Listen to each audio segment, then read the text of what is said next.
big shout out to Kawaii Poltergeist and Lucid Lupus for joining me. I really hope you guys enjoy them.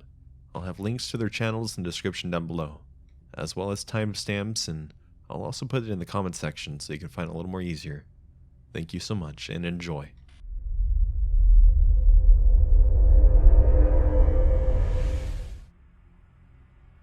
To start, let me explain myself. I'm 5'7", 113 pounds, and I was 16 at the time of the encounter. I'm a multi-sport athlete: track, handball, volleyball, basketball, and hockey. And I have insomnia. This all happened around 2 a.m. on August 10th of 2019. I'd been over to my best friend's place because she had just returned home from a vacation, and she had birthday presents for me. Hoodies and gummies, if you're curious. I'd spent almost an hour there already, and wanted to head back home soon because, honestly, my town is scary at night. Drug dealers, serious offenders, and you know, the deal. So I waved goodbye to my best friend and start walking down her street. I guess a party had just let out, because behind me at the end of the road, about 20 or 30 yards from where I was standing, there were a couple of men walking across the crosswalk. They were both pretty tall, I'm guessing between 5'11" and 6'3". The two seemed harmless at first when I looked in their direction, but soon they came to a stop. They were both looking at me. At this point I felt uncomfortable, so I just kept walking. That's when I overheard one of them said, "Hey, that's a girl." At this point, I whipped my head around.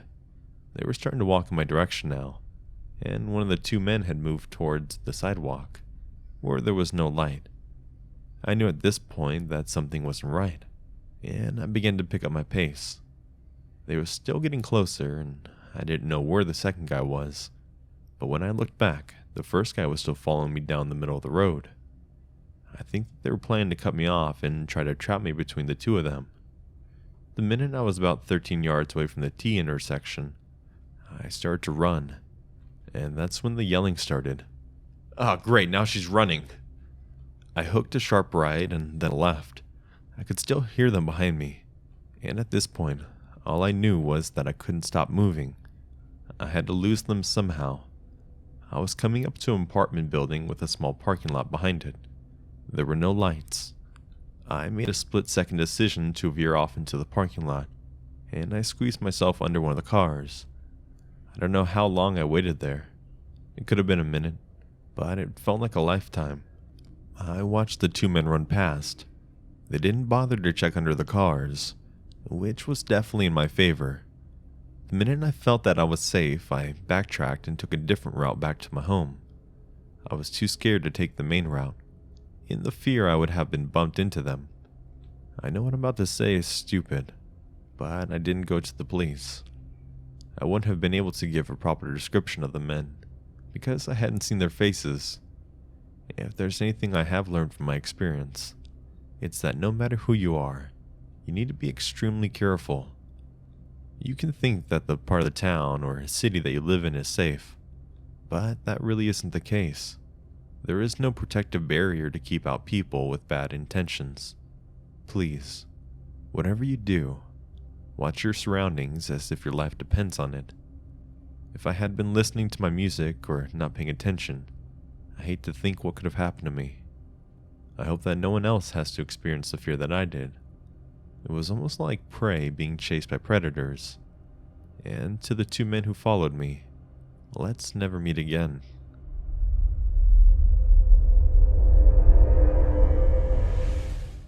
Take it back to 2007 to 2008. I was 16 when this began, 18 to 19 when it finally went to court. Picture a Norman Rockwell-esque suburban family. Parents, 3 kids, a yard and a dog, in a blink and you'll miss it USA. One random day, a neighbor man has a mild dispute with his neighbor. As a totally warranted response, neighbor man takes every hose he has and floods their yard. Solid decisions lead to solid consequences, so naturally he was fined for water waste. My parents run the water in small town USA, and because the neighbor lived in a block from us, he decided to drive over to the water district, shouting that he was an acquaintance of my parent. Second saw the decision of many to come from my neighbor. Absolutely no one takes kindly to name droppers, folks, so tuck that gem away under life facts. My parents come in and tells him even if their kids did this, they would have the same repercussions, gracefully glossing over the fact that other than maybe driving by one another, none of us actually has ever interacted with a neighbor. Neighbor repeats the name of the man working the front desk, as well as my parents' name, and claims it's personal now, and storms out. My family member and I began to see the neighbor at random places, constantly the DMV, the grocery store, or our respective jobs. Apparently when you're cuckoo for Cocoa Puffs, and your parents pay for your house, you have all this kind of time to stalk. It went from random sightings while out and about to phone calls, the cliche 90s type of call, breathe, and hang up, and I can see you variety. At this point, neighbor was more of an annoyance than scary, but as I have stated, when you underestimate crazy, you lose every time. Neighbor began parking across from our house, staying from 6 p.m. to 4 a.m., literally just sitting in his car, blasting music, staring at the house. Fool must have had dementia, and bladder of a racehorse, because who the fuck sits in there for 10-ish hours? His music was trash too. Maybe he was a masochist, and into self-harm, seeing how long he could suffer through shitty music, and a full bladder. I doubt anyone with a semi-rational concept of social interaction could fathom why. This went on for 3 to 4 times a week, to a nightly occurrence. Imagine being a 16-year-old female that doesn't even feel comfortable to change in her room because of the prospect of him possibly seeing through the blinds somehow, trying to sleep knowing he's out there. We were prisoners in our own home. He began to get bolder. Neighbor drove his car speeding and up onto the sidewalk at my siblings and her partner while they're on the sidewalk out from coming home from a date. They both had to physically jump out of the way to avoid getting hit. He made lewd gestures at me when I brought my dog out for a walk, and was waiting for my sibling to come out and join us on the walk. It was so bad I ended up crying and going inside. This had been going on for a year at this point. The cops always said the same thing: there's nothing we can do, unless there is a threat made against you or someone is harmed. My parents confronted, meaning tired of his shit, and asking him what he thinks he's doing. Neighbor in the street after my incident, to which neighbor called the cops and they came asking us why we were harassing and threatening. I will never understand why the system waits until you are a victim, rather than prevent someone from being victimized. Almost 2 years in and it's Christmas time. My parent had a brain aneurysm. Fortunately, they made it through without any lingering effects, which is extremely rare. I convinced my other parent, who had been living at the hospital with their sick partner, to come home and shower and eat. About 9 p.m., we get a knock at the door. A random man in ratty clothing, holding a Christmas present, says he's here to deliver it to my family name. We ask him who sent him, and he says he can't say. We ask who he works for, and he shoves the gift at my parent and leaves. We are obviously uncomfortable to open it. Parent decides they need to know what it is and opens the present. Inside is a 17-page document of the grounds of why neighbor is suing my parent. That was currently in the hospital. Even I could tell it was fake, with the grammatical errors and typos. Neighbor took the time to sit and type this thing up himself, thinking it would scare us. The document and fake details he put in did not. The fact this 40-something-year-old man was so fixated on our family that he sat and typed a 17-page fake document did scare us. Things progressed, and neighbor began pacing in front of his car and pretending to have phone calls, where he talked about pushing my parent down the stairs, knowing we were kids and where we went to school and worked, and how easy it would be to have access to us anytime. At that time, I worked a closing shift, and it let off about 1 a.m. He would be parked next to my car and follow me home. One time, I even tried to take random roads, and he still stayed right behind me, pulling up to the house with neighbor parked across the street. Think neighborhood street with maybe 5 feet between the car parked on one side and one on the other, and having to get out and run to the door was a nightmare.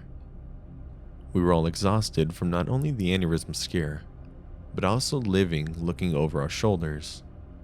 My parents' friend told her friend, who is a DA, about the situation. She called and came over and took our case on pro bono.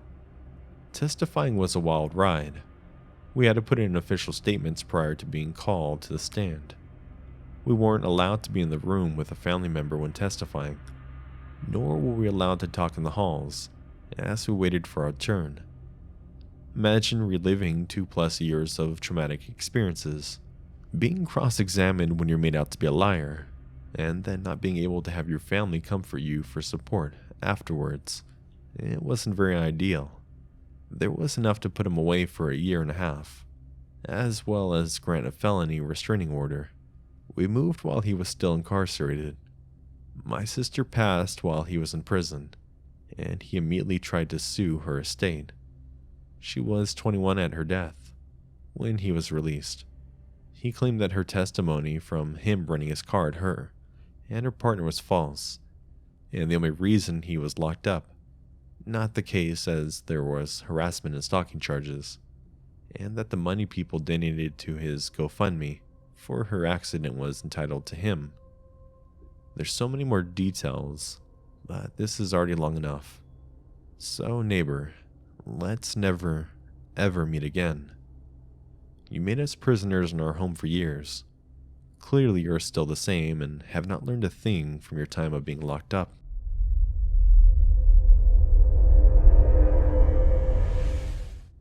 To put this into context, I'm an 18-year-old girl living in New Zealand.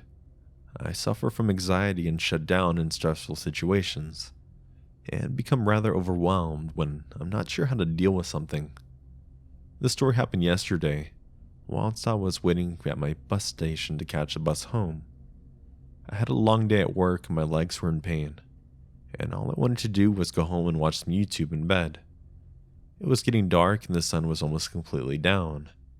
As I was listening to some music in a rather deserted area of the bus station, a man considerably larger than myself serenaded up and sat down directly next to me on the bench, which I didn't think too much of. To put this into perspective, I'm roughly 55 kilograms. He must have been at least 100, and could have easily overpowered me. I noticed out of the corner of my eye that this man was staring at me, and began to feel a little uncomfortable, but pegged it up to him looking at my mask. It's rather nondescript, and just black. I ignored this and acted busy on my phone to avoid talking. As I said, I had a long day at work. The man began to talk and pulled out my AirPod to listen to what he was saying. The AirPod fell and landed on the ground, to which he picked it up for me, held onto it and stared at it for at least a second before handing it back to me. I was already getting bad vibes from this man. The conversation went something like this. "Your eyes are beautiful. Did you get them from your mom or dad?" My mom, I guess. I kept my reply short to try to signify I wasn't in the mood for talking, but he continued. "What bus are you catching? Where do you live?" I laughed nervously and told him I didn't feel very comfortable sharing where I lived, but I told him it was further up north. He then said, "Why? It's not like I'm going to touch you. Isn't it really fancy up there?" That's where I began to feel seriously uncomfortable and began to shake. He asked if I had a boyfriend, to which I said yes, and he proceeded to ask if I had any plans to marry him, to which I laughed and said yes. "Oh, it kind of sounds like you're just rooting him. Are you sure you want to marry him? I was shocked and looked at him before telling him again, yes, I do plan to marry my partner. How old are you? I don't know what came over me, but I told him I was 21. To try and make it across that I was old enough to stand up for myself. Are you on the pill? I'm sorry? I didn't feel comfortable sharing that, and I don't see why you need to know that. Oh, so you use condoms instead, eh? I wanted to walk away, but I was grounded to the bench, and I couldn't move a muscle if I tried. I was uncomfortable and confused as to why he was asking these questions. Do you have someone waiting for you at the bus stop, or are you walking home? How far do you live from the bus stop? This is the question that made everything click into place, and I realized this guy had a malicious intent. He's not being friendly. This man is going to follow me home and either touch me or kidnap me. I started to really panic and started desperately looking for onlookers. A young man, possibly my age, walked out of the public bathroom, and I had overheard this conversation. He was looking at the predator rather skeptically. I knew then that I'd at least have someone to help, if I just asked for it. I didn't. By this point, I recalled a video from r/ about a highly pregnant woman and her daughter being followed in the car to an empty car park in the dark by an older man. This lady was stressfully trying to find her keys in her purse as this man was standing beside her daughter on the opposite side of the car, making small talk with them. He got impatient and walked away before she found her keys. Someone commented on her subreddit saying that this was a popular thing, that he was waiting for her to unlock the car so he would get in and control her via threats of her child. It occurred to me that I should skip my bus and catch another one at a later time. I did this exactly. He kept trying to ask where I live, and I continued refusing to tell him. He also continued to ask how far I lived from the stop, and if my partner was waiting for me. I deflected all of his questions, and after about 40 minutes, he began to get grumpy and walked away from the station. He wasn't there to catch a bus at all, but to prey on a young woman at a bus stop. I caught my bus about 10 minutes after he left, and I ran home where I completely broke down and cried in my arms of my partner. This morning I was so stressed I contemplated taking the day off of work and staying in bed for the rest of the day. I was petrified. I didn't. I'm at work posting this. After that, I've definitely decided that perhaps let's not meet again.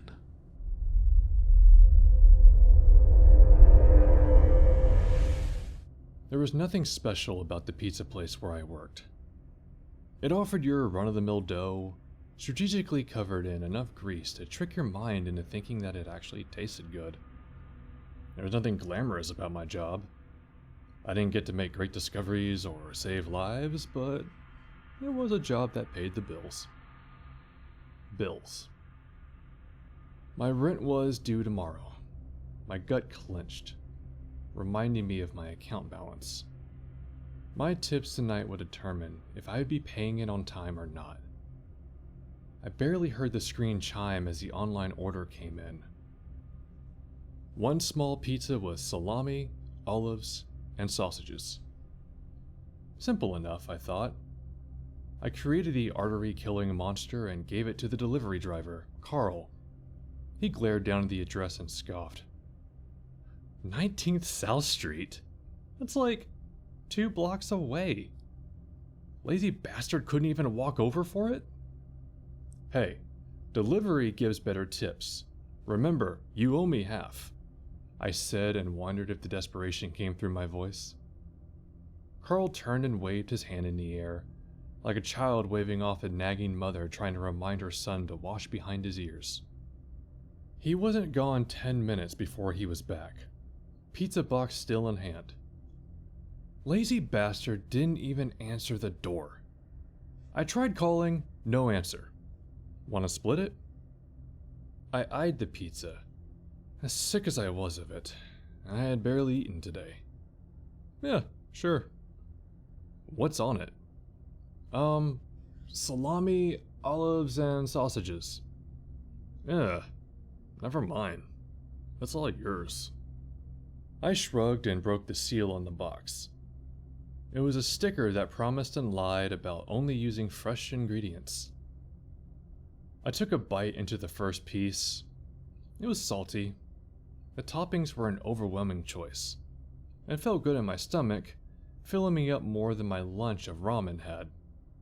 As I walked home that night, the pizza wasn't settling quite as well as it had been. Too much junk, I told myself. Not enough food. My stomach turned harder when I saw the flashing lights ahead of me. 5 police cars. And an ambulance in front of a small house. My walking slowed as I got closer. A group of people had gathered around the police tape, warded off by the force field of yellow and black lines.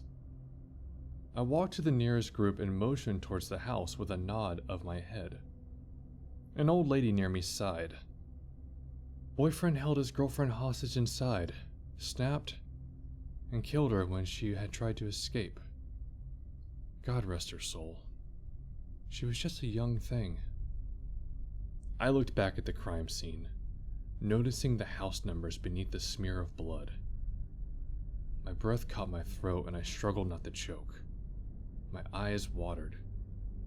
19th South Street. The same house had ordered that pizza. Salami, olives, sausage.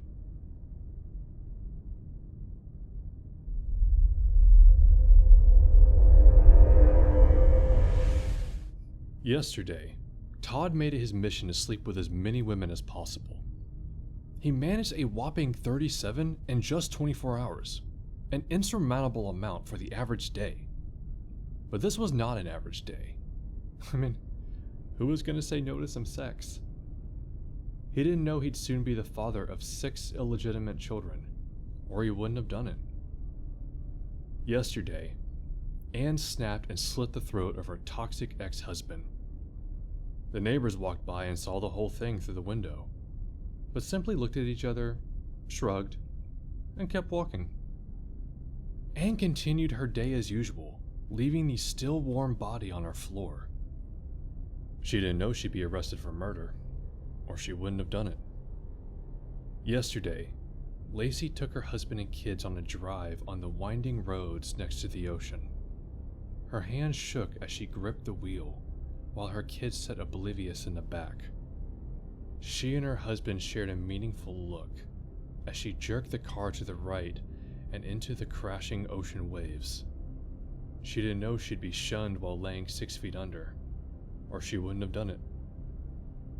Yesterday, the news was announced that an unsurvivable asteroid was heading straight for Earth. Yesterday, the world erupted into unprecedented chaos as everyone had to decide what to do with their last 24 hours. But today, utter and complete pandemonium occurred. Because the asteroid missed.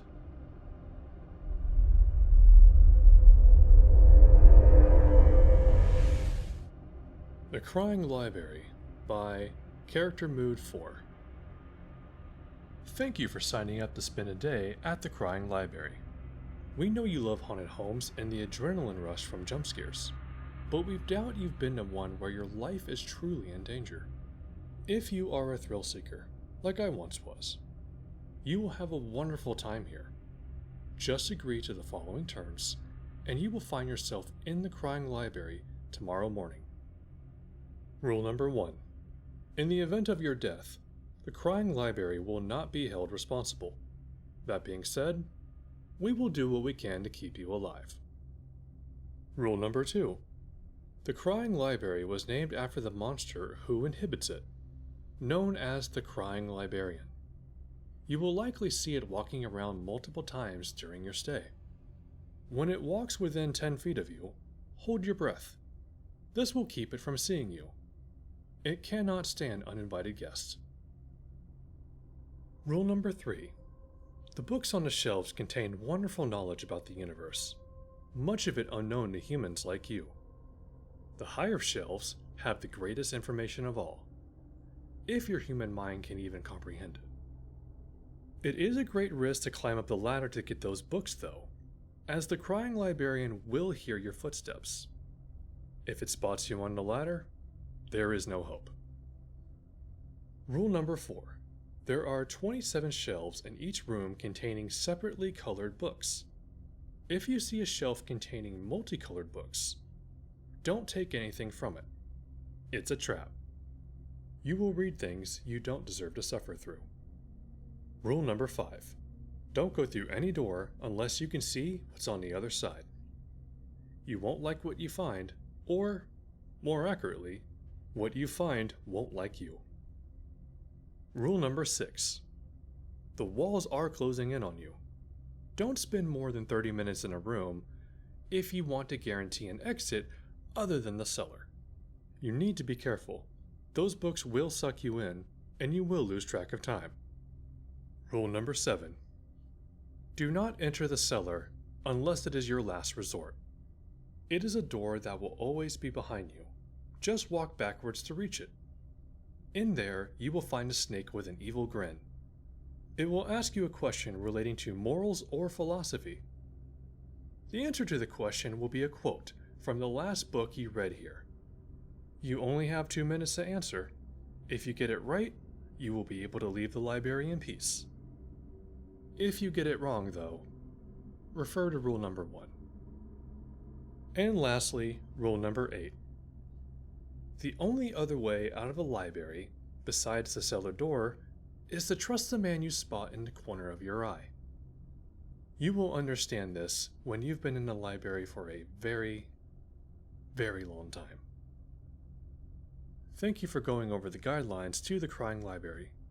Please check one of the 2 boxes to confirm if you agree or disagree with these terms.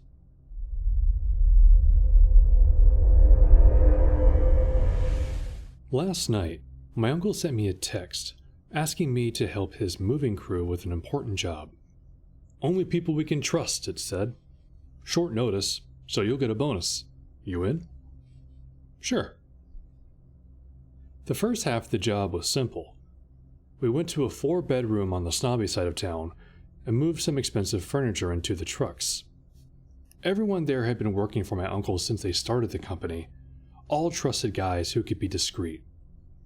The weirdness started when we were getting ready to bring the first haul into the new place. My uncle handed me a reusable grocery bag. Gotta wear this over your head. They don't want anyone to know where they live. I scoffed. What? Are we going to witness protection or something? The opposite, he said. Now put the bag on. Without further complaint, I did. After a long drive, my uncle poked my shoulder. Take the bag off. We're here. I removed the bag and realized we were on the dirt road, surrounded by trees. I couldn't see anything in the distance that I recognized. No skyscrapers, no towers, not even Mount Hood. Damn, we're in the middle of nowhere, aren't we? That's the entire point, my uncle said. Now let's get to work. I looked ahead and saw only the end of the dirt road. Where? My uncle stepped forward, moving on the ground every few steps until we heard a metal clang. He got on one knee, brushed the dirt aside, and uncovered the handle for a set of double doors. This is really heavy. Help me open it. We raised the first door together, and I realized that it was covering a darkened staircase. Fuck me, it's a bomb shelter. Doomsday shelter, my uncle corrected, setting the door down. Same thing, I argued, grabbing my side of the second door. No, a bomb shelter is for bombs. A doomsday shelter is for the end of the world. Now shut up and help me with this. Whatever, I grumbled, pulling up the second door. I expected the shelter to be tiny, maybe even a couple of rooms. Instead, we found complex large rooms decorated with black banners of roses.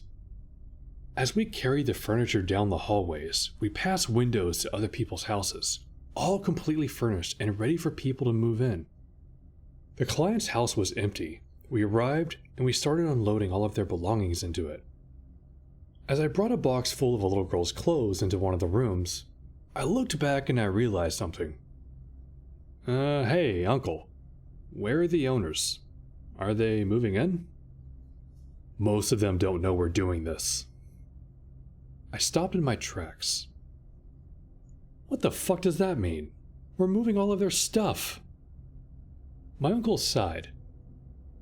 Like I told you, this is a doomsday shelter for the fortunate to survive the end of the world. That reminds me, pack your things tonight.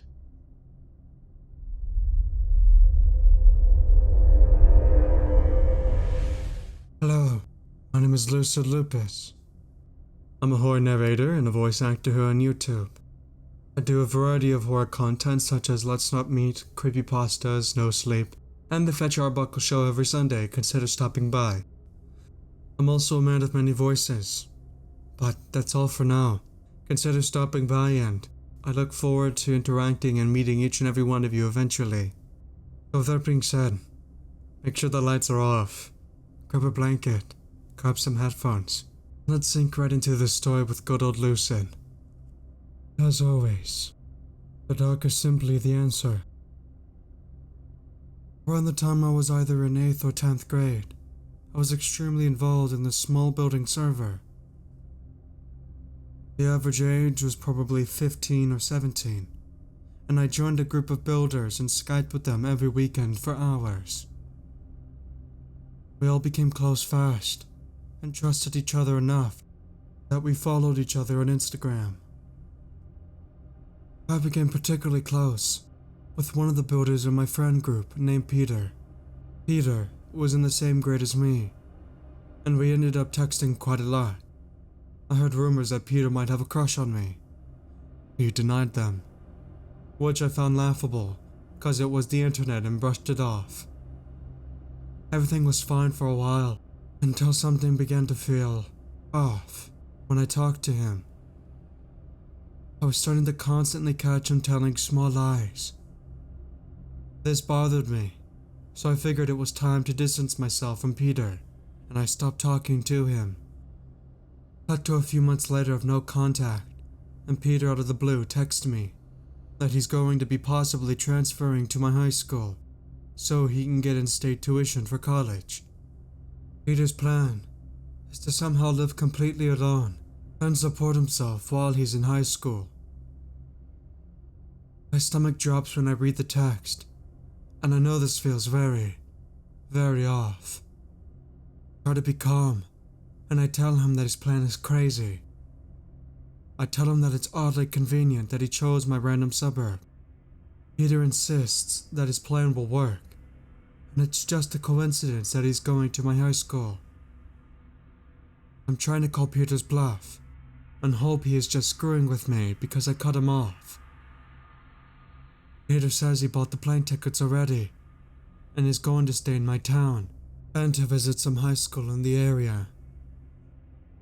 Fear then washes over me, and I realize Peter definitely has some very unhealthy attachment to me. Peter was not bluffing. My horror, he posts a picture on Snapchat at the airport. Peter asks to meet up while he's there, and I of course decline. Later, I see in his Snapchat story that he is taking a tour of my high school. Peter's taking lots of videos and pictures, probably hoping that I can see him. Luckily, I am stuck at home with pneumonia. I spend the next few days on edge, and afraid he's going to ring my doorbell at any moment. Luckily, he was not smart enough to find where I live, and he flies home but does not follow his plan. Baffling part was, none of my old group on the Minecraft server thought he was doing anything creepy. I felt like I was going crazy for thinking this was weird. I thought my rejection for this meetup and continued no contact would be the end of it. But about 2 years later, and I just committed to my dream college, I still followed Peter on social media because I wanted some warning if he came to my area. Once again, Peter did. I see him posing in front of the library at my college with the caption saying, "Transferring here is definitely the move." Cut to a few months later, Peter finds out I had a boyfriend and directly contacts me for the first time in 2 years. Starts asking strange questions like, "Will he protect you?" I shouldn't have answered, but for some odd reason, I did. I finally blocked him and stopped following him on social media out of fear. He has not tried to contact me since though. Definitely made some mistakes because I was young and scared and had others telling me it was not a big deal. So Peter, if you're reading this, let's not meet.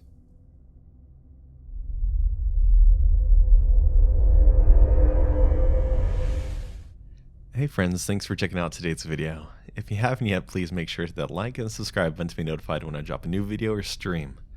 Also be sure to check out my video's description, as I've hidden the link to my OnlyFans, and my Discord server and merch, also my social medias. And remember, I don't actually have an OnlyFans, but I made you look, didn't I?